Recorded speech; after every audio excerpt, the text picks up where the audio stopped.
그래프 뉴스 60년 뒤에는 1년 중 절반이 여름? 이건 무슨 이야기일까? 온실가스를 줄이지 않으면 60년 후 우리나라는 1년 중 절반이 여름이 될 수 있다는 예측이 나왔어요. 온실가스는 공기 중에 열을 가두어 지구를 뜨겁게 만드는데 자동차 공장 발전소에서 많이 나오지요. 기후변화에 관한 정부 간 협의체는 최근 기후변화를 예측하는 보고서를 발표했습니다.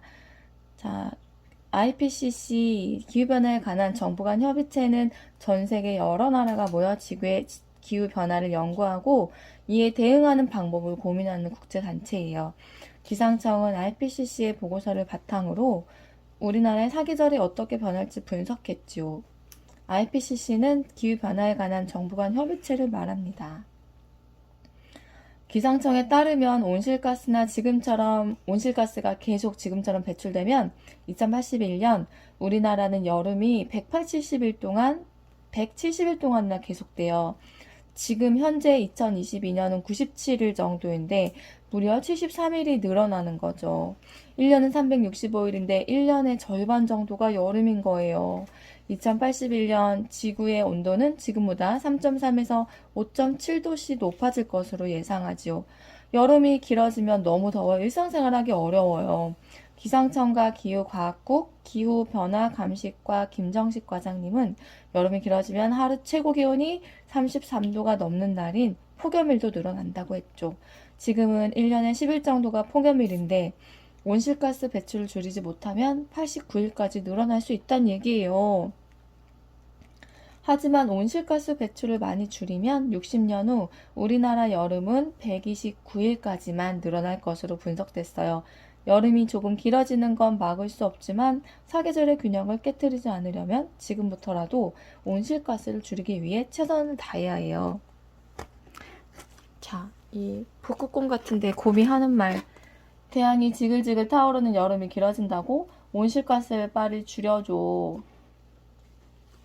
우리 그래프를 한번 봅시다. 사계절의 길이가 어떻게 달라질까? 현재 2000년부터 2019년까지 보면 이때는 봄이 1년 중에 90일, 그 다음에 여름이 97일, 가을은 71일, 겨울이 가장 많아서 107일이에요. 그래도 정상이니까 표정이 웃고 있는데 그 다음 그래프를 보면 자, 아까 여기서 얘기했던 2081년부터 2100년까지 미래에는 우는 얼굴이 됐어. 그래서 날씨가 점점 더워지는 거야. 봄이 짧아져서 86일, 더 짧아져서 86일, 여름은 너무 늘어났어. 129일, 가을은 68일, 겨울이 82일. 간절기인 봄하고 가을이 지금보다 이렇게 줄어나고 여름이 많이 늘어났어. 그 다음 표정은 완전 우는 표정. 언제냐? 2081년부터 2100년까지. 아, 여기가 이제 온실가스를 줄이면 이 정도. 근데 온실가스 배출을 줄이지 못했어. 그러면 봄은 더 줄어서 79일, 여름은 이거보다 더 늘어나서 170일, 가을은 77일, 그리고 우리한테 겨울이 필요한데 그 겨울이 39일밖에 안 돼. 그래서 이 그래프가 울고 있구나. 자, 여기 보니까 온실가스 배출량에 따라 계절의 길이가 어떻게 변화할지 그래프로 나타냈어요. 온실가스 배출을 줄이지 않으면 1년의 절반 정도가 여름이 돼요. 여름이 이렇게 늘어나다니 너무 덥겠다. 어이구. 기상청이 정한 여름의 시작은 하루 평균 기온이 20도보다 높아진 뒤 다시 내려가지 않은 첫날이에요.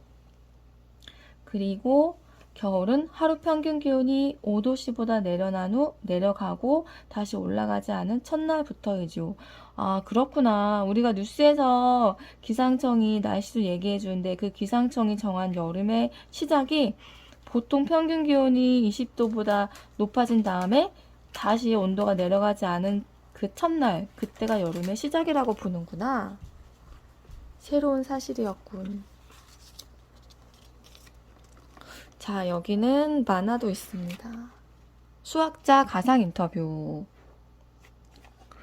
너무 추워. 춥긴 뭐가 추워. 엄살은. 이 정도 온도에서 물도 안 얼겠다. 엥? 안 춥겠다고? 스스스스. 추위를 많이 타는 스타일이구나. 아니거든? 이걸 어떻게 증명한다? 친구들아, 싸우지 마. 짜잔. 아저씨 누구세요? 우하하하, 너희들의 논란을 종결시켜줄 구세주지. 0보다 작은 수를 음수라고 해. 음수를 처음으로 눈에 보이게 나타난 사람이 누구게요? 몰라요. 너무 추워요. 바로 나 데카르트지. 자, 이걸 한번 봐봐. 뿅. 온도계. 자, 짜잔. 마이너스 150도씨라는구나. 0도씨보다 낫다니 엄청 추운 거 맞네. 그렇네. 물은 진작에 얼었겠네. 와, 음수 덕분에 지금이 얼마나 추운지 바로 알 수 있네요. 그럼 다 내 덕이지. 어라, 그런데 아저씨 체온이 오호호 마이너스 100도? 야, 귀신이다. 엥, 이렇게 친절한 귀신은 처음이라 놀랐어? 자, 이 사람은 누굴까요? 자, 이름은 르네 데카르트. 태어난 날은 1596년 3월.